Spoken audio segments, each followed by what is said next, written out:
Van arrived on the second day, untidy teenager with a denim jacket painted to look like midnight. Eventee by birth, Van by every declaration since middle school, she rolled in on a skateboard with a backpack full of sandpaper and questions. "Heard you bought the ghost bus," she said, twirling a screwdriver. "Can I help? What do you want in payment?" Ione asked, wary of her own budget and the way yes could become a habit. Van shrugged. "Experience. Pizza. The chance to say I helped build a moving living room." She glanced at Rook. "And maybe you teach me the trick where you hear what a carburetor's thinking." Rook made a noise that, in his dialect, meant approval. "Only trick is listening longer than you feel like," he said. "Same for people. Same for buses." They developed a routine. Ione worked her courthouse hours in the mornings, rubber stamps thunking like small gavels, signatures flowering and then floating away on official paper. After lunch, she changed into coveralls and traded the measured politeness of forms for the uncomplicated honesty of rust. Rook taught her the patience of penetrating oil and the insistence of a breaker bar. Van taught them playlists that made even corrosion feel less sure of itself. There were bleeding knuckle days and days the bus grew mean from being touched. There were afternoons when Rook climbed into the engine bay like a priest into a confessional and came out with a gasket caught between his fingers the way a magician pulls coins from air. And there were nights when Ione stayed after, alone, lying on the newly sanded floor and listening to the metal pop and settle as it cooled. The bus spoke in clicks and tinks and she learned the cadences, an old building clearing its throat, a story warming up. "What are you going to call it?" Van asked, painting primer around the windows while the radio debated the weather. "The listening bus," Ione said, before she could hesitate. "With a small sign that says we deliver courage." She smiled at Van's raised eyebrow. "Too much?" "Not enough," Van said, and rolled a stripe of primer across the old banner that promised a future. "We're making a present." On a Tuesday that felt like it belonged to late winter even though it was March, Ione found the recorder. It lived in a metal box beneath the driver's seat beside a coil of baling twine, an ancient thermos, and a handful of marbles that had learned patience. The recorder was the size of a loaf of bread, with a handle polished by 100 careful thoughts and a cassette still inside. Tape 1, someone had labeled it, hopeful as a prologue. She carried it to the bus's back where sunlight made a bright promise on the floor. When she pressed play, the machine whirred and then, like a house finding its voice, the tape offered up a hymn of breath and road noise and children singing multiplication tables out of order. "Good morning, Magnolia," a man's voice said, warm as thermoses and early duty. "This is your driver, Harold. We're going to have a good day. Remember, if you whisper a bad word it still counts. Ruby, tie your shoe. Dennis, you're not allowed to stand on the seat. Everyone, the bus is bigger than we are. Be kind to its belly." Ione held the recorder and let Harold's voice travel across the years. Van slid onto the floor beside her, cross-legged. Rook leaned against the door frame, pretending not to listen and failing at it. Harold counted stops. Children breathed. Somewhere behind the microphone, a small person asked if clouds could drown. "Only if you don't name what's heavy," Harold said. "Tell someone when you can't carry it. Doesn't matter who. The bus or me or your friend or your mama. But tell." The tape clicked off, then whirred and resumed. "The day they made me start recording," Harold said. "For training. Funny thing to teach a bus is how to hear." By the time the cassette ended, Ione knew. The room she was building wasn't just for apologies, it was for the telling that comes before an apology knows its name. It was for last messages and first tries and the sideways grief people wear when they can't go straight at sorrow without breaking. The recorder went on the counter beside the coil of twine, beside the hero note. She rummaged a drawer until she found label stickers and wrote listening, then stuck it to the recorder's side like a small, stubborn vow. The interior took its shape the way a story does, with 100 choices that felt like they had already been made. Seats gave way to 2 sofas built from reclaimed church pews, a rug made from braided strips of old marching band uniforms took the chill off winter. Rook salvaged a small potbelly stove from an estate sale and rebuilt it until it humored them, sitting in one corner with a stovepipe like a pencil pointing to common sense.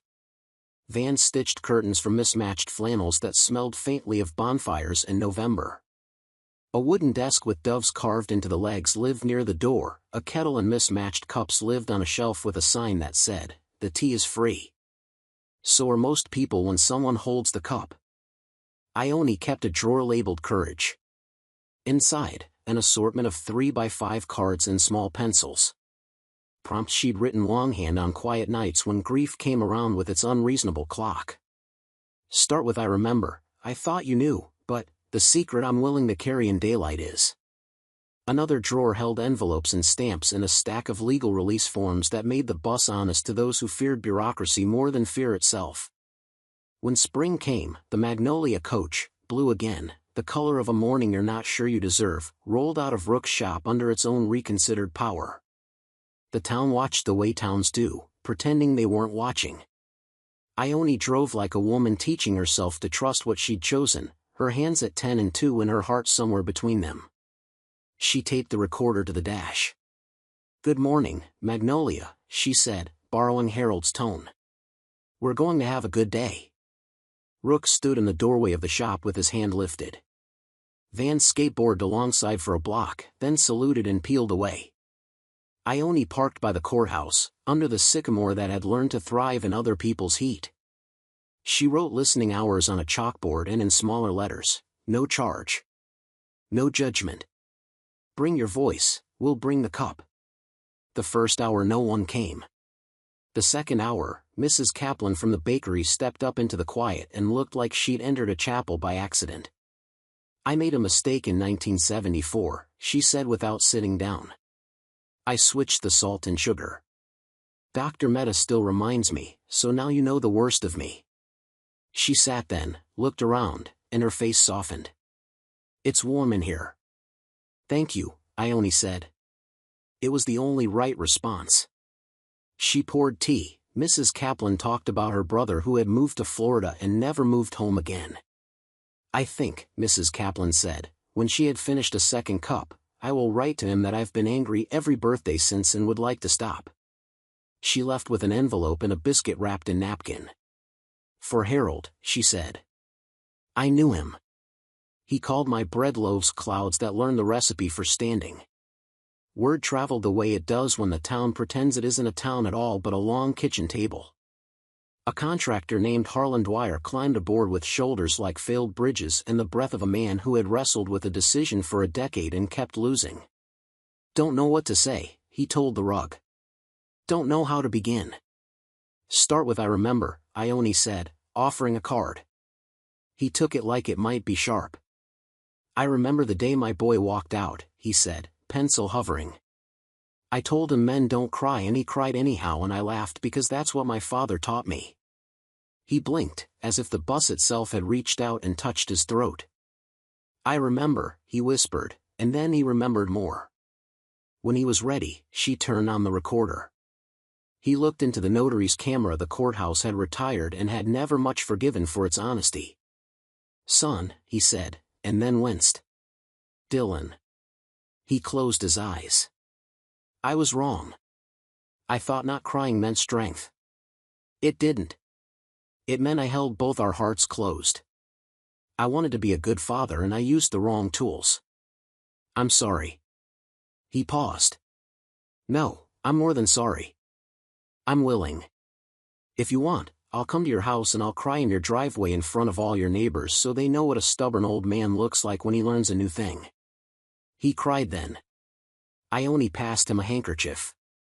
He signed the release form with a hand that shook less than when he'd climbed aboard. "You send it?" he asked, nodding at the recording on the little screen. "If you want me to," Ione said. He nodded again, then looked surprised, like a man who had just noticed breath could be chosen. By June, the listening bus had a schedule that was more a pilgrimage than a route: Tuesday afternoons by the courthouse, Thursday mornings behind the laundromat where the spin cycles were loud enough to drown out private beginnings, Saturdays at the farmer's market between the blueberry woman and the man who sold knives with history engraved into their handles. A veteran recorded a story for the daughter who had turned 30 while he was learning to bend daylight in another country. A fifth-grade teacher apologized for the year she graded too harshly because her marriage was failing and she couldn't find the lever that made her kinder. A teenager recorded a thank you for a librarian who once let her sleep in the back when the house was louder than the whispers between the stacks. Ione learned to measure silence. She learned when to offer the prompt and when to let the kettle whistle for the third time because the steam sounded like a room choosing its own pace. Sometimes she spoke. Sometimes she wrote down the address and made a promise with postage. Sometimes she turned off every machine and simply sat with someone in a quiet that had been waiting for years to be called by its right name. Late one afternoon in July, with the heat performing an opera on the courthouse steps and the bus humming like a safe, Harlan Dwyer came back with a plastic grocery bag of river stones. He set them on the desk and cleared his throat. "They're for the floor," he said. "I thought people might want to put weight somewhere that isn't their chest." He demonstrated, taking a stone, holding it tight, and laying it on the rug. "See? There. That one's anger. I'll pick it up on my way out." He looked around awkwardly, then added, he called. "Dylan," Ione said, because it mattered to say the name aloud. "Yeah," Harlan said. "Said the driveway was too small for all the crying I owe him." He laughed and wiped his face with the rough grace of a man who'd decided to practice. In August, a small crowd watched as a widow named Blossom took the microphone and told her late husband she had finally forgiven him for dying on a Thursday when she needed someone to carry the groceries. Everyone cried, and then, because grief can't help but admire audacity, everyone laughed. "You're allowed to forgive the dead for not matching your list," Ione said afterward, and Blossom nodded, a woman granted amnesty by herself. The bus changed because people do. The rug grew darker where the stones were placed and lifted. The kettle developed a music that told you whether the person holding the cup was more afraid of hope or its absence. A bulletin board sprouted near the back with postcards that read, "I told her." She smiled with her whole history. Or, he mailed back a photo of himself holding my letter like a map. Or, "I tried." She wasn't ready. That's still trying. Not everyone loved it. A councilman asked whether Ione had a permit for whatever it was she thought she was doing. A man named Whit Gable leaned in the doorway and said the two words that often arrive when a woman hooks a trailer to an idea, "Who says?" "The bus," Ione replied mildly, "and common sense." She showed him the folder she carried everywhere, thick with forms and signatures and the town clerk's tidy handwriting. She had learned that rebellion burned best when it was properly notarized. On a rain-polished Tuesday in September, Ione found the second tape. It was wrapped in a grocery list, a ghost budget for a week that had spent itself in 1983, and taped to the underside of the ashtray in the third row. Tape 7, the label said in Herald Square, careful printing. A coffee ring stained one corner like a thumbprint from a tired angel. She gathered Rook and Van on the back sofa and pressed play. The hiss was louder, the road noise fatter, as if the years had gained weight. "Herald again," the voice said. "They want us to record incident reports. Today we hit a patch of black ice on Kestrel Hill. No one hurt. Cloud could have drowned us if we didn't have a name for it." A small voice in the background said, "I named mine Larry." Herald laughed. "Larry it is." The tape clicked, resumed, and changed. "For the record," Herald said quietly, "the district says we should note that a parent raised a concern about a stop we dropped from the route. We used to pick up a girl on Piney Road, small, quiet, you'd look right past her if you were counting only loud things. The new superintendent says her lane is too far from the road for the budget. She's walking in all kinds of weather now, and I'm a coward because I keep following rules with my hands while my mouth says I want to break them." The recorder hummed, the bus sighed. Ione felt a prickle begin at the base of her skull, like old weather coming home. Van, who lived 10 blocks from Piney Road and had ridden bicycles past the lane all her remembering life, looked at Ione with eyes that had discovered a map inside a story. Harold cleared his throat. "Name for the record," he said, "so she isn't a ghost, L. Hartwell." Ione's breath stopped so abruptly it was a clumsy thing when it started again. Hartwell, she said, tasting the name the way you test a power line with your fingertip. My mother's maiden name. Rook sat up. You sure? She used to talk about walking to school along Piney Road, Ione said. Said her shoes steamed when she reached the radiator. The room tilted, a small slide in the Earth's opinion of itself. She never said the bus stopped coming. The tape spun. I told the superintendent I'd take the long way, Harold said softly. He said policy doesn't feel the weather. He sighed. So this is my notice. After 30 years, I will park the Magnolia in June and find out what a heart does when it doesn't have a schedule.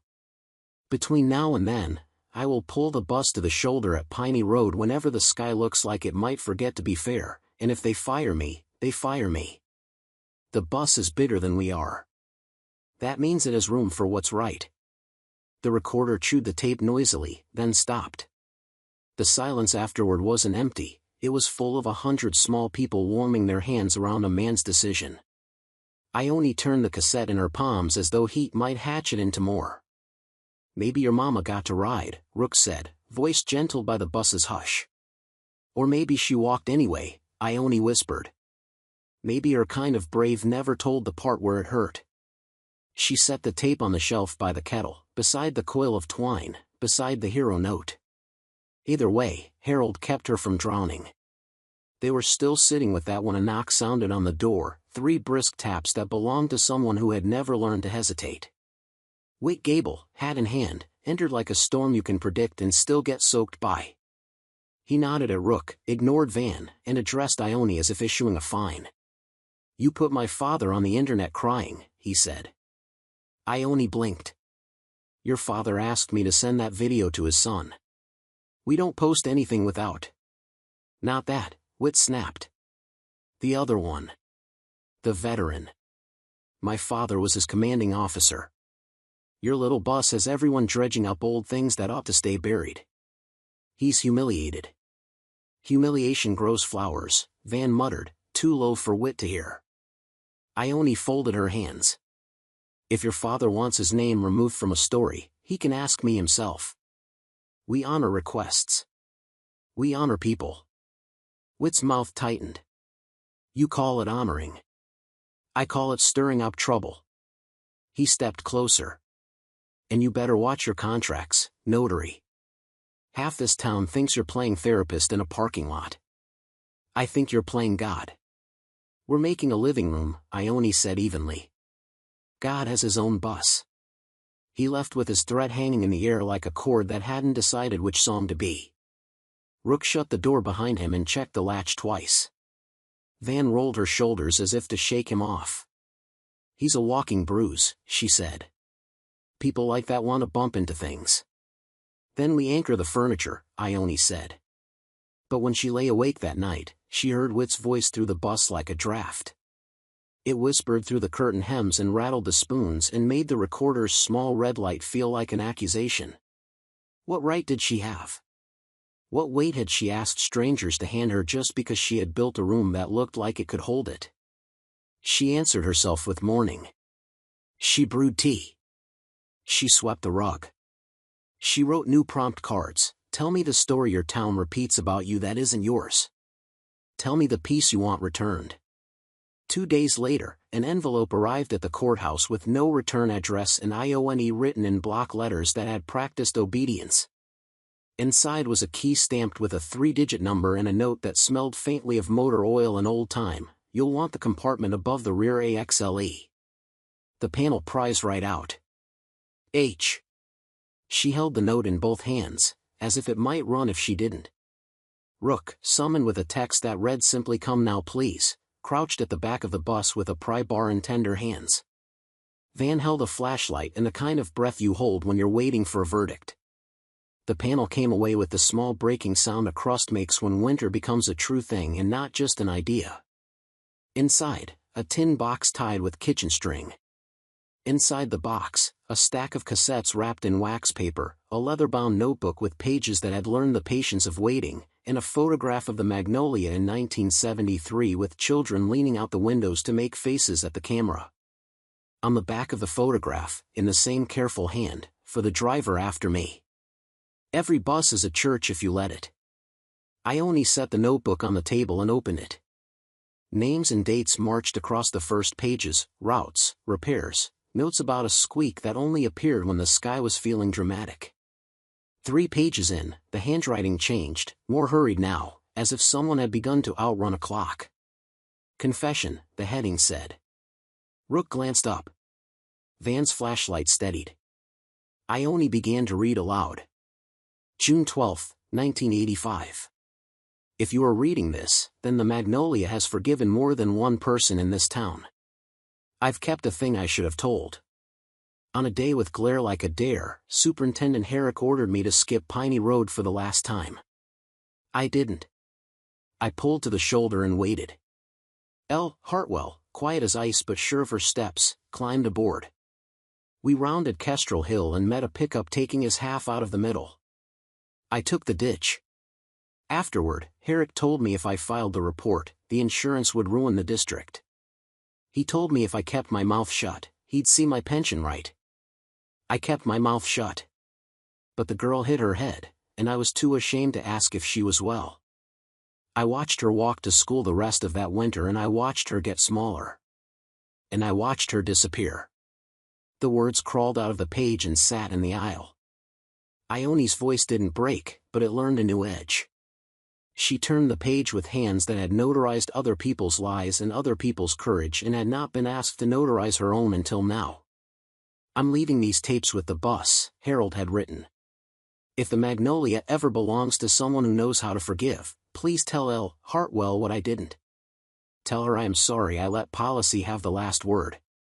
Tell her I should have followed the weather instead. There was a name below his, the careful signature of a man who had once believed signatures could carry anything, Harold Teague, driver, Magnolia coach number 17. Ione looked at the photograph again, faces at the windows, a driver who had learned what a room could carry. She saw it then, a girl on the 3rd row with hair braided too tightly and a smile she wasn't letting anyone see yet. Her mother's cheekbones, her mother's stubborn chin. Her mother's silence, not a choice but a tool. The room in Ione's chest that she had tried to fill with tea and twine and other people's courage went bright and empty at once, like a bell struck hard enough to say both grief and invitation. Van leaned closer to the photograph. That's your mom, she said softly. Not a question. Rook put the pry bar down the way a man lays down a weapon. What are you going to do? He asked. Ione traced her mother's face, not touching it but nevertheless touching it. She thought of Whit Gable's accusation, of the councilman's forms, of Harold naming the cloud and then choosing a ditch. She thought of the voicemail she had not heard in time and the way the recorder's open mouth waited without judgment. I'm going to ask the bus to do what it was built for, she said, and surprised herself with the steadiness in her tone.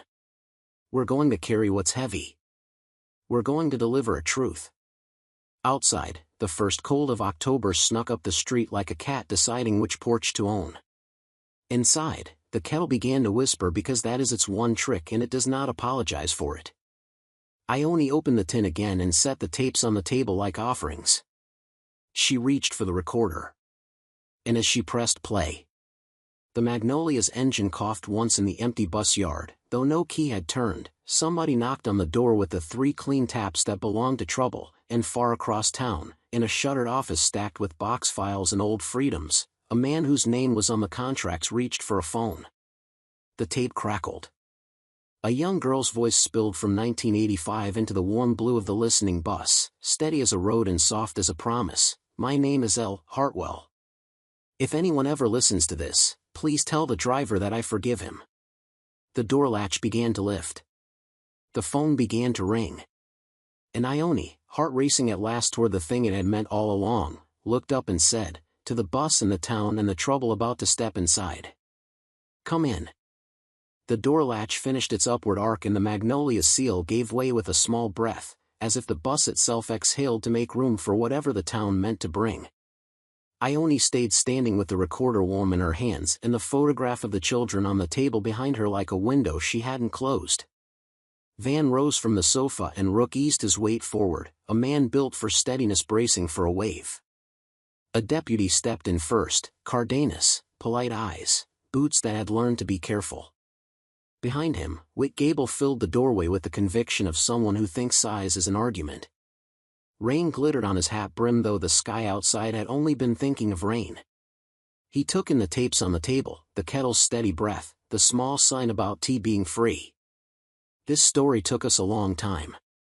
If you like it, subscribe. Now, back to the story. Inspection, Whit said, as if the word were a blade he'd sharpened on his tongue. Counsel wants to know what you're storing, who you're recording, and why my phone's been full of people weeping since last week. Deputy Cardenas nodded apology at Ione. Ma'am, he said gently, we did receive a complaint. We're only here to make sure the permits and releases match what you're doing. It would be my pleasure, Ione said, because pleasure can be a kind of armor, and because she had learned to keep the bus warm in her voice. She set the recorder on the desk and reached for the red binder with its tabs like patient teeth. You can start with our nonprofit registration and the city vending permit. Releases are alphabetical. If Whit wants to know why people are crying, he's welcome to sit and listen like the rest of us. Whit moved past the deputy as if the law were just a curtain you could part with your certainty. I'll stand, he said. His gaze snagged on the photograph. Who are these? Children who knew how to make faces at a camera, Van said, almost cheerfully. Some of them learned how to make apologies too. The phone kept ringing, distant and insistent, somewhere in an office where paper had been obedient for too long. Ione's palms were damp. She didn't have to answer that phone to know whose name was printed on the top right corner of those old accident reports. Superintendent Herrick had retired, but paper has grandchildren.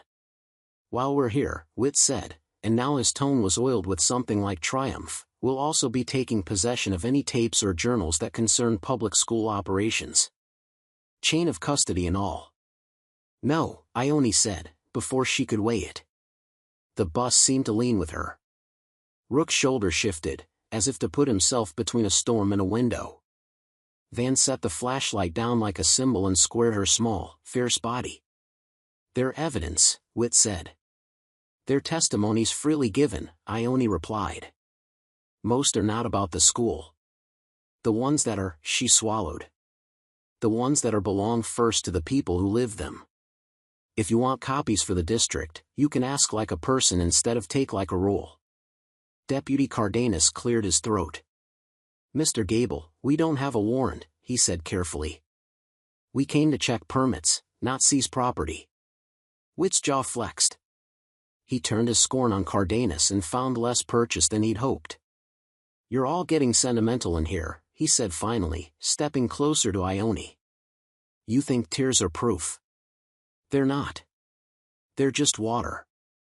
The bus is bigger than we are, Ione said softly, a sentence she'd learned from a man who recorded mornings. It makes room for proof and for water. Before Whit could frame a reply sharp enough to cut, the recorder in Ione's hand crackled again. The girl's voice, young, precise, astonishing, filled the space between law and threat. My name is Elle Hartwell, the past set into the present. If anyone ever listens to this, please tell the driver that I forgive him. Whit stared as if sound itself had betrayed him. The deputy's eyes grew bright and glassy, a good man's instinct arguing with his training. Rook's breath went out like a prayer that had found a lap to sit in. Van clutched the back of the sofa with both hands, knuckles pale stars. I know that name, Whit said, too quickly. Yes, Ione said, and something inside her stopped running at last. You do. She didn't go into how her mother's maiden name was Hartwell. She didn't explain the way Piney Road had always lived under her skin like a bruise you forget about until you bump it again.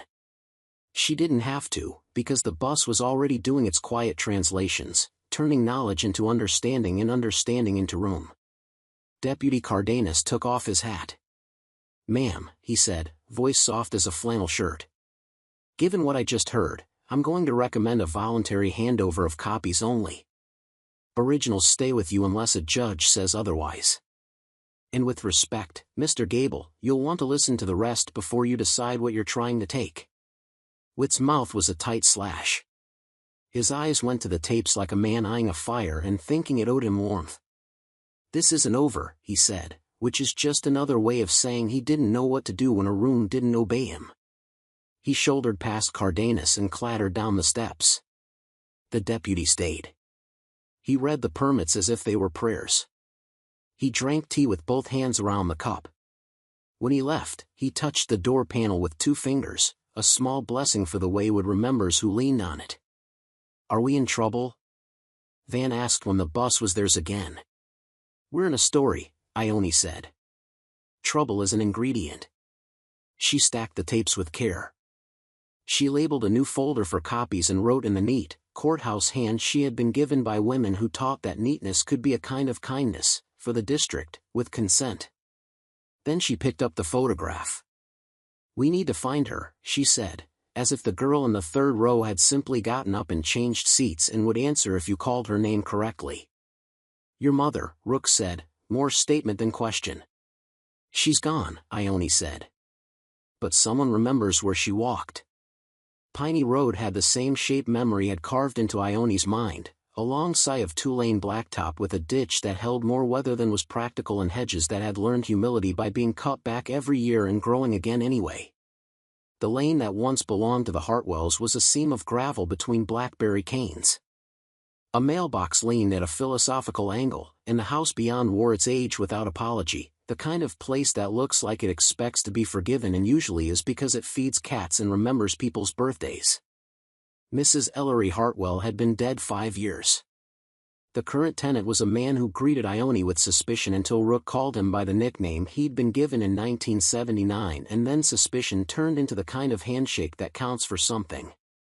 "If you're looking for the girl who used to run late, you're about 40 years behind," he said.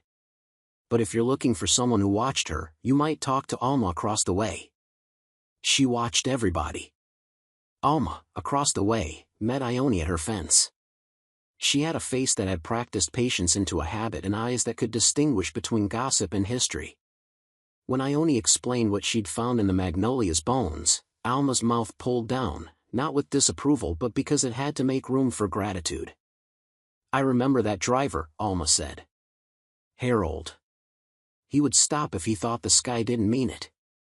The superintendent told him not to, but he baked muffins and drove careful and didn't always do what he was told." She looked past Ione at the bus, shining blue against a pale afternoon. "The girl, your mama," she had a step that said it wasn't the first hard thing she'd done before breakfast. She'd stand at the edge of the lane and look down the hill like she could bend weather by squinting. Sometimes she'd be late. Sometimes she'd be early and hold her books like they were eggs. "Did you ever see," Ione began, and trailed off. "It is a hard thing to ask a stranger if they watched your mother get hurt." Alma saved her. "I saw the ditch," she said. "Everybody did. Harold took it neat and tidy. Scared that girl, knocked her quiet, but she came the next day with a bruise blooming in her hairline and a stubborn look that made me think of my own mother. She waved at Harold like the wave could pay for what courage cost, and maybe it did. Superintendent came by later and stood on my porch and told me the road was too narrow for exceptions. I told him his road was too narrow for people. He didn't stay for pie." Ione felt the oddest sensation, like forgiveness reversing directions, like a river running uphill. She had forgiven Harold on the sound of a tape. Now she found herself forgiving strangers for not having the power they'd needed and forgiving her mother for not telling the whole story because sometimes telling hurts twice. "We're planning a meeting," she heard herself say. "Not a fight. A listening. In the gym. We'll invite the board and whoever wants to be brave. We'll play Harold's tapes. And she stopped, looked at Piney Road, and finally said the truest thing. "I'll say my mother's name like it bought the room." Alma reached across the fence and squeezed her hand. "We'll bring pie," she said. "So people remember sweetness while they're brave." They called it a night for returning. Ione wrote the words on a flyer in ink that didn't bleed when it got wet. Van made copies and tucked them into library books and taped them to laundromat machines where people have time to read. Rook fixed the Magnolia's heater so it blew a kind of warmth that also smelled like old hymns. Harlan Dwyer volunteered to set up folding chairs and brought river stones in a bucket, each one washed as if a ceremony were a kind of clean. Whit Gable tried to stop it. He wrote a letter to the paper about dignity and privacy and the dangers of sentiment. He used the phrase legal liability 3 times. People read the letter and nodded and then baked casseroles because somewhere between the words and the food they could feel a weight shifting. The night of the gathering, the gym smelled like varnish and oranges, as all honest gyms do. The bus parked at the big doors like a blue chapel. Ione waited with the microphone in her hand and the recorder on a table beside her as if it were a guest of honor. Van manned the tea station with a seriousness that made people pass their cups with both hands. Rook checked the extension cords and the fire exits because listenings sometimes coincide with other emergencies, and it is useful to be ready for both. The first to speak was Blossom, who had learned to forgive a Thursday. She said 2 sentences and then the entire gym exhaled a sound that wasn't a sob but wore one's jacket. Harlan followed, voice deepened by practice. "My boy and me," he said, "we're building a porch someday. In the meantime, we cry on his steps." Laughter made room for tears and tears made room for laughter because the two had never been enemies. We only pretend they are because we want to feel tidy. Ione stood then. The microphone trembled in her hand and steadied only when she remembered to hold it the way she held the wheel, 10 and 2 and with the knowledge that direction is a kindness you can give a room. "My mother's name was Lila Hartwell March," she said. She walked a lane off Piney Road in winters that wore their teeth on the outside. A driver named Harold pulled over when the sky forgot to be gentle and one day he took the ditch and my mother hit her head and then Superintendent Herrick asked Harold to forget the story before it was a story and he agreed. My mother got smaller for a while and then she disappeared into someone who was good at making dinner and not good at telling hurt. The bus kept her name for us. She held up the cassette. People could hear the were inside it like a small heart. Harold recorded a confession. He named my mother. He left the tapes for the driver after him and wrote, "Every bus is a church if you let it." She looked at the school board in their row like hymnals. Some of them avoided her gaze, some met it head-on, a few measured her to see what size problem they might have. "We're not here to ruin anyone," Ione said. "We're here to widen the road." She nodded at Van, who pressed play. Harold's voice filled the gym. He told the story the way honest men do when they're alone with a machine and their better selves. He named the superintendent who had failed to stay for pie. He named his own fear like a person he taught how to sit. When L. Hartwell's voice followed, the room bent toward the speakers the way people lean toward a fire when their backs remember winter. "I forgive him," the girl said from across the decades. "He wasn't mean. He was scared." At the front of the room, one of the board members, a woman with hair pinned tight as a budget, covered her mouth with her hand. Another board member, a man who had built his career on not crying, lifted his glasses and left them on his forehead so they wouldn't have to watch him. Whit Gable stood in the back like a thunderhead that wasn't sure what ocean to choose. He'd brought his father, General Gable, in a stiff suit that had chosen witnesses over friends.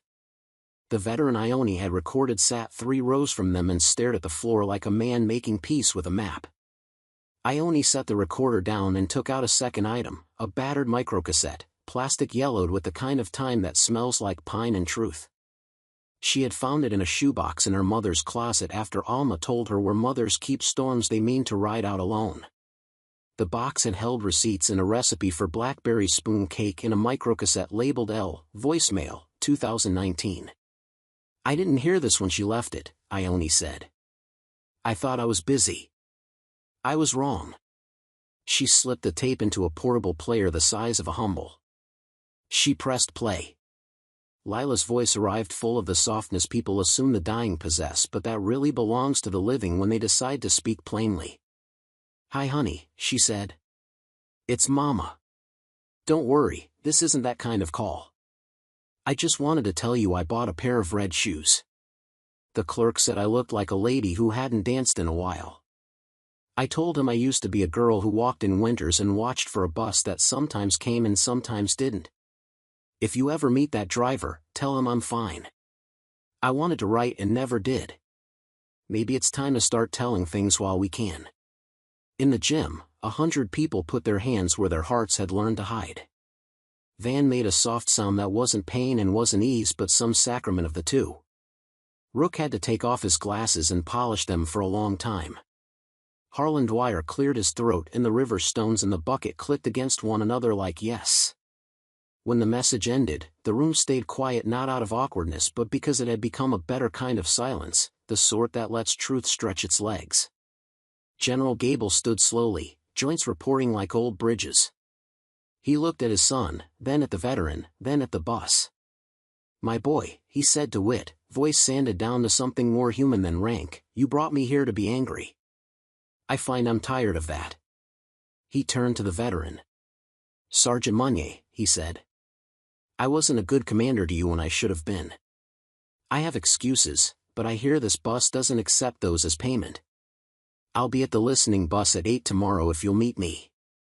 We'll record it, and you can send it to whomever you like." The veteran's mouth trembled and steadied. "Yes, sir," he said, but it sounded like "yes, father." Whit's face, always neat with disapproval, went loose for a second. He sat down, which might have been the bravest thing he'd done in public since he won the town chili cook-off with a recipe his late wife had perfected. Ione breathed. She turned to the board. "I'm asking for 3 things," she said. 1. That the district adopt the Herald rule, drivers may pause for weather and for mercy. Policy will name both and not just the weather.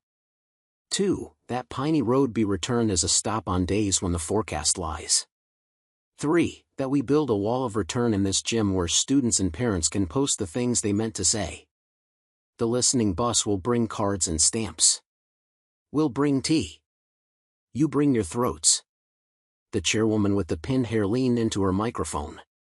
"We'll need to confer," she began, and was drowned out by applause that had learned manners but was choosing not to use them. "Right," she said, cheeks pinking. "We'll confer quickly." They did. And while they did, Van rolled the bucket of river stones to the front and set them out in a shallow wooden tray Harlan had built. "If you're carrying something," she told the room, "you can set it here while you sit. You have to pick it up when you leave, only you know which one is yours. But sometimes it helps to know weight can change location." It was not elegant, which made it perfect. People came forward. A teenage boy in a Letterman jacket set down a stone and whispered, "I told my sister I didn't care." "I did." A woman put down 2 stones and said nothing, which is a sentence if you say it correctly. General Gable placed one with the care of a man issuing orders to his own heart. Whit hovered, touched a stone, and left his palm there long enough for it to make an impression. The board returned with the faces of people who had been convinced by something that didn't look like debate. The chairwoman cleared her throat. "We have voted unanimously to adopt a revised inclement weather policy which includes," she checked her notes, then smiled as if a stranger had told her a good joke, "mercy. We also vote to restore Piney Road as an optional stop as needed. And the wall," she looked at the bus, then back at Ione. "The wall will go up by Friday. Bring your stamps." The gym burst. It wasn't just cheering. It was a sound that remembered older sounds, the hush of first grades learning to stand in lines, the thud of basketballs, the creak of bleachers under generations. It carried surprise and relief and the kind of crying Ione wanted to put in jars for days when hope forgot its appointments. When it passed, Ione stepped to the microphone for the last time. "This began with a bus," she said. "But it isn't about a bus. It's about rooms that move to meet people where they are. It's about tea and a recorder and a rule my mother taught me without meaning to, that you can be brave and still want someone to hold the cup." She could have ended there. It would have been cleaner. But she had learned that clean isn't the same as true. "Before we go," she said, "I have something to say to Harold." She turned to the recorder, not caring that the logic was impossible and the point of the thing entirely rational. "You did wrong," she said. "You told the truth late. I forgive you. My mother forgave you before either of us learned how to say it out loud. You named the cloud. We will watch the weather together now." If anyone had told her she imagined the slight pop of metal expanding in approval, she would have smiled and let them be right. But she felt it anyway, the magnolia agreeing. The days after the night for returning were busy in the way healing is busy. The wall went up and filled with handwriting that looked like a garden that had been waiting for a fence to lean on. The board posted the Herald rule in every bus barn, and someone added in black Sharpie, "In common sense." Parents waved at drivers and drivers waved back like the town had discovered hands they'd been saving for emergencies. General Gable showed up at 8 the next morning. He sat on the sofa with the recorder steadying his voice and asked Sergeant Munier to forgive him for the day he'd failed to see a man's panic because the mission brief said the word harden and he'd chosen it like a hammer. Munier said he wasn't ready to forgive, and then 5 minutes later he said he was willing to try. Both went home with a copy of their faces telling the truth to a small machine. Harlan Dwyer returned with a photograph of a porch under construction. Mrs. Kaplan brought a basket of bread that did, in fact, resemble clouds that had studied the recipe for standing. Van taught 3 middle schoolers how to run the tea station. Rook pretended not to cry at anything and then cried at everything when no one watched. Whit came, too. He stood in the doorway like a man waiting for a verdict on a crime he couldn't name. Ione nodded him in and offered a card. "Start with I remember," she said. He didn't sit. He didn't take tea. He didn't look at the recorder. He put his hands on the river stones and stared at them like they might bite. "I remember being 10, he said, "and my father requiring me to be a soldier at dinner. I remember my mother saying I could eat in the kitchen with her if I wanted to laugh. I remember choosing the table and then regretting it for 30 years. He swallowed and stepped back. "That's all. For now." "Good," Ione said simply, because praise is sometimes a door and sometimes a wait. For now is a kind of always. In late October, the magnolia took her place beside Piney Road at dawn. The sky wore its dramatic coat but didn't mean it, and the hedges pretended they were summer. Alma waved from her porch. Ione pulled the bus to the shoulder and waited, honoring a habit older than policy. No one came, which was right. There were no children to collect. Lila Hartwell's girl had grown and left, and her girl had learned to stop at lanes for people who needed stopping. But the pause itself felt like a sentence finished correctly. As Ione reached for the shifter, a boy on a bicycle crested Kestrel Hill, one hand on the handlebar, the other tugging a backpack strap like it might run away. He looked 10 and late. The road glittered in a deceptive way that made Ione's throat tight. She flicked on her hazards. The boy wobbled, saw the bus, and straightened as if the sight of something large and blue could adjust a life's geometry. He lifted his hand, half salute, half question. "Want a ride?" Ione mouthed and pointed at the steps. She knew the rules, she also knew mercy. The Herald rule lived on a bulletin in the garage now.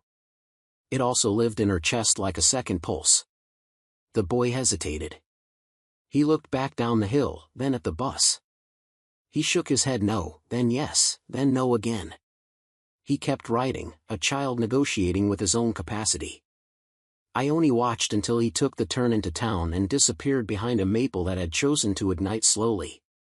When she eased back onto the road, she didn't feel disappointed. She felt like a person who had learned to be a sign in a language she loved. Trouble, being an ingredient, did not quit the story because the recipe had become beautiful. A week later, Ione received a registered letter with the dour posture of paper that will not be argued with. Inside, a notice of an injunction filed by a former superintendent on behalf of the district to prevent the dissemination of sensitive materials without prior approval. "They're trying to pull the tapes," Van said, the word pull doing too much work. "They're trying to pull the past back into the dark," Rook said. "Dark's crowded enough." Ione read the letter twice. She ran her thumb over the embossed seal as if the bird might tell her which way to fly. Then she smiled, a quiet, private curve. "They filed it in the wrong court," she said. "The bus is a non-profit. Our counsel is pro bono and better at this than I am." She held up a second paper, an email from a woman named Devon who had once sat on the magnolia sofa and told a camera she'd stopped believing in fathers.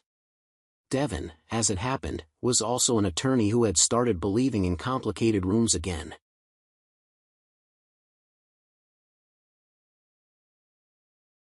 The first time Ione March saw the bus, it was more orange-brown than blue, the color of rainwater that had forgotten how to shine. It sat behind a shuttered feed store with weeds stitching themselves through the wheel wells and oak leaves packed against the windows like old postcards no one had the heart to throw away. She counted out $200 in crumpled bills into the seller's calloused hand and felt something quiet and decisive settle in her chest, a soft click like a door finally choosing its frame. Before we jump back in, tell us where you're from. If this story moves you, please subscribe. Tomorrow, I have a special story for you. A December wind slid down the alley and lifted the hem of her coat. The seller, Mr. Pritchard, once a school janitor and forever, by his own telling, a man with a gift for bargains, tucked the money into a coffee tin and nodded toward the hulk. "Runs," he said, which Ione recognized as a generous interpretation of the word. Battery's dead and the tires are a prayer, but the engine still remembers itself. It's a '67 Magnolia coach. Carried half this town in its belly when they were small. Ione brushed a sleeve across the nearest window. Inside, rows of cracked vinyl seats held the impression of knees and backpacks and whispered dare-yous that had long since hurried into adulthood. A plastic banner sagged from the ceiling, "Safety first, your future rides with US." She felt the words for the weight they had once carried and said, to no one and everyone, "I'm going to make a room for brave words." "Beg pardon?" Mr. Pritchard asked, as though the wind had misheard her. "A room where people can say what they've been meaning to say," she murmured. "A moving room that comes to them." She didn't say the rest aloud, because not everyone has the fare for regret. Because some apologies arrive too late and some goodbyes can't find the right door. She climbed the steps. The floor bowed under her and groaned. In the driver's mirror, a thin woman watched herself with dark, attentive eyes. Her hair was pinned up with a pencil she had forgotten to return to the hardware store. The mirror was lettered with a coat of old fingerprints and the math of small hands. She rested her palm against the metal rail and felt the cold go straight through to something tender. "Hello," she said to the bus. "If you help me, I'll help you." The key turned like a stiff confession. The engine coughed, considered the indignity of being asked to live again, and then the first shallow breath caught. When it roared, it sounded like a chorus of coffee grinders and a lion with a sore throat. Ione laughed out loud, an unpracticed thing these days, and Mr. Pritchard flinched as if hope were something that could backfire. It took a tow and a promise to get the bus to Rook's shop. Rook was what everyone called him because no one could agree on the rest. He was 63, wore his beard like a snowstorm, and kept a putty knife tucked behind his ear the way other men wore pens. If an engine had a secret, it told Rook in the language of rattles and heat. "You brought me a song with a cough," he said, tapping the Magnolia's hood as though it might startle. "What do you want it to be?" "A living room," Ione said. "Warm. Honest. A place where the hard words come out easier." Rook peered at her over the hood. "Hard words?" "I'm a notary at the courthouse," she said. "People come to me when they need paper to stand in for speech. I want to give them a room that's better than a line at a counter." She paused, then added, soft and without ceremony, "My mother died 2 springs ago. She left a voicemail I didn't hear in time." Rook set down his wrench. The shop smelled of diesel, lemon cleaner, and the kind of solace you learn with your hands. "Then we'll make it the kind of room your mother deserved," he said, "and the kind other mothers deserve too." They began with what had to go. Seats unbolted in a rain of stubborn bolts, wasp nests were evicted with apologies, the half-melted radio surrendered a nest of frayed wires and a folded note a child had once tucked into the dash, "If you find this you're a hero." Ione read the note with her back against a wheel well and her throat tightened, because a child had written it in crooked bravery, because a bus had kept the note safe through decades of summers, because hero was a word you can try on only by doing. "Keep it," Rook said, as if he had read her face. "Put it somewhere people can see it." "Let them file," Ione said. "We'll file back." They did. The judge whose hair had always looked like it remembered when wrote an order that said, in language both precise and kind, that people own their stories even when those stories make institutions uncomfortable. Copies were delivered to the board, to the district, to the bus. Van tacked one above the kettle. Rook framed one for the shop and put it between a photo of his first pickup and a certificate for an engine course he'd taken at 42 out of spite and joy. On the first truly cold day of November, the Magnolia's engine coughed in a new key. Rook heard it and turned his head like a hound that has remembered a smell. "She's running lean," he said. "We'll coax her." They limped through morning hours without incident. In the afternoon, with the bus parked behind the laundromat and the dryers doing what oceans do on a smaller scale, a young mother named Raina stepped aboard, a baby bundled against her chest and a toddler trailing grief like a wet string. Raina's eyes said two more things than she had time to say. "I don't know how to do this," she said. "There's a program. They want proof I'm trying. I am trying. I want a letter that says I'm trying." "You're here," Ione said. "That's proof." She set out a form and a cup and learned the baby's name and the toddler's favorite color. She helped Raina shape sentences that would lay a bridge across a bureaucratic river. She stamped what could be stamped and blessed what couldn't with the kettle's steam. The toddler fell asleep holding a river stone the size of determination. When Raina left, the bus felt warmer than its heater could explain. Ione sat down and just breathed. Van tinkered with the sign. Rook listened to the engine cool, nose wrinkling like a mechanic priest. The knock at the door came late. 3 taps. Not Wits, not the deputies. A new grammar, careful and practiced. Ione stood and said, out of a habit that had become a promise, "Come in." The man who climbed the steps was small and meticulous. He wore a suit that had been good 30 years earlier and a gilt that had been good to him for even longer. His hair said retirement, his eyes said a piece of paper somewhere still had his name on it, and that name mattered too much and not enough. "Can I help you?" Ione asked, though she knew. He held out his hand. "I believe I owe a bus an apology," he said. "And a woman named Elle Hartwell, if you can find her in here." "Mr. Herrick," Ione said. "We can find many people in here. The bus remembers." He sat. He didn't ask for tea. He took a prompt card and set it face down on the table like a bet. He looked at his hands for a long time and then at Ione in the way a man looks at a minister when he's run through all his lies and found them small. "I chose the budget over a girl," he said. "I made a driver keep a secret because I was afraid of a number becoming a headline. Then I told myself it was done, and then I told myself it was nothing, and then I told myself the ditch had been safe, and then the years told me I was a man who'd kept a secret that didn't belong to him." He lifted his eyes. "I heard the tape at the gym. I heard her forgive him. I haven't forgiven me." Ione put the recorder between them. "She didn't say they're there. She didn't say it's fine. She said, start with I remember."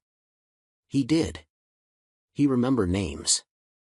He remembered a note left on his desk in a girl's careful hand. "Sir, the ditch wasn't frightening because of the driver. It was frightening because I'd already learned how to go quiet." He remembered throwing the note away because he didn't know where to put it and then being haunted by the sound of the paper hitting the can. He remembered being known and choosing titles anyway. When he finished, he looked at Ione like a verdict. "Does it help?" he asked. "The telling?" "Always," she said, because the bus had taught her how true that could be. "Some things take more than one telling. Some things take years. But always." He signed a release. He asked if she would send a copy to the district's archives and another to a P.O. box in his name because he wanted to receive the man he had been and the man he was trying to be on the same day. "Mr. Herrick," Ione said gently as he stood, "my mother is gone. But I can tell you what she would have said." He closed his eyes. "Please." "She would have said it was winter," Ione said. "She would have said she had learned to be brave before she met you. She would have said you're late, and that late is still on time if you bring bread." He laughed once, one bark of a thing startled into kindness. "I can do that," he said. When he left, Rook leaned against the door frame and let out a breath long enough to have traveled distance. "Well," he said. "That was a weather change." Van pressed her forehead to the cool window glass and drew a heart in the fog with her knuckle. "We're a forecast," she said. "Who knew?" They held one more gathering before winter made the roads practice their meanness. It wasn't in the gym. It was on the bus. The Magnolia would only hold 30 if people sat kindly. They did. Tea steamed. Stones waited. Ione stood by the potbelly stove and told the room the last of what needed saying. She read from Harold's notebook, "Every bus is a church if you let it." She read from her mother's voicemail, "I bought red shoes." She read from Mr. Herrick's apology, "I chose a number." Then she did the thing she had been avoiding because bravery has a schedule and it rarely matches the calendar. She picked up a blank card. She wrote with the careful courthouse hand that had learned to make room for other people's truth. "I remember," she read, "not listening to the voicemail because I thought grief could wait until after I paid the electric bill. I remember buying my own red shoes and putting them back because I didn't want to be seen wanting joy. I remember the first day the Magnolia called me driver and I thought it was wrong because she was older than me and I was only renting courage. I remember my mother, Lila, who learned to be brave with a bruise and a ditch and a superintendent who didn't stay for pie. I remember that forgiveness runs both directions and you can drown in either if you don't name the cloud." She lifted her face. The room waited, polite, patient, ready. Ione looked at each one the way a driver looks at each child in the mirror before pulling into traffic. "I am ready to stop renting courage," she said. "If you'll have me, I'll keep driving." People cried then. Not silent, cinematic tears but the kind that blur your nose and make your shoulders lift. Harlan put a stone down and then picked it back up because he'd remembered new weight. Blossom handed out napkins like sacraments. Van leaned against the counter and let herself shake because you don't actually get points for staying still when the room is moving. Rook, who had seen 3 wars and 1 marriage and the inside of more engines than there are apologies, reached for the bell pull they'd installed above the door as a decorative joke and gave it a gentle tug. The small bell chimed once, clear as the first answer in a classroom. Ione laughed and cried and then did what she had promised, she went back to the wheel. Outside, snow began the work of making the world quiet. The Magnolia's heater hummed and the stove ticked and Harold's recorder watched with its red eye, waiting for whatever came next with the patience of a room that has learned the difference between important and loud. Ione took them all for a ride. Not far. Just around the square, past the courthouse where the Stamps learned they could bless and not just approve, past the bakery where clouds stood for their portraits, past the laundromat where rumors spun and came out clean, past the shop where a man named Rook kept a putty knife behind his ear like a pen. When she parked again by the gym and opened the doors, the cold reached in like a neighbor and kissed everyone on the forehead.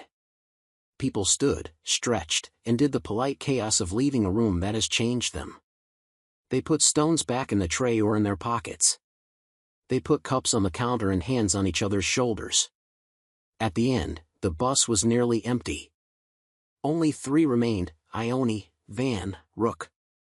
They stood together and looked at the photograph again, children leaning out windows, a driver who had known how to pull over for weather and mercy, a girl in the 3rd row disguising a smile. "Tomorrow," Van said, "we should make a sign for the wall that says your throat is a front door." "Tomorrow," Rook said, "we should change the fuel filter and check her timing." "Tomorrow," Ione said, and the word felt like a room with lights already on. She touched the photograph's edge with 2 fingers. "Thank you," she whispered to her mother, to Harold, to the bus. At the door, she stopped and added it because some sentences earn one last clause. "And if you ever meet a man who doesn't stay for pie," she said to her own future, "tell him the bus is bigger than he is." They turned out the lights. The Magnolia shifted, a creature settling. Snow stitched the night together outside. Inside, on the table by the kettle, the recorder's small red eye went dark and then glowed again as if remembering. What she did inside, open the room, say the names, turn a bus into a church that drove to where forgiveness waited, left everyone in tears and not one person sorry for it. 2 more great stories are next. Don't miss them. Subscribe and turn on notifications.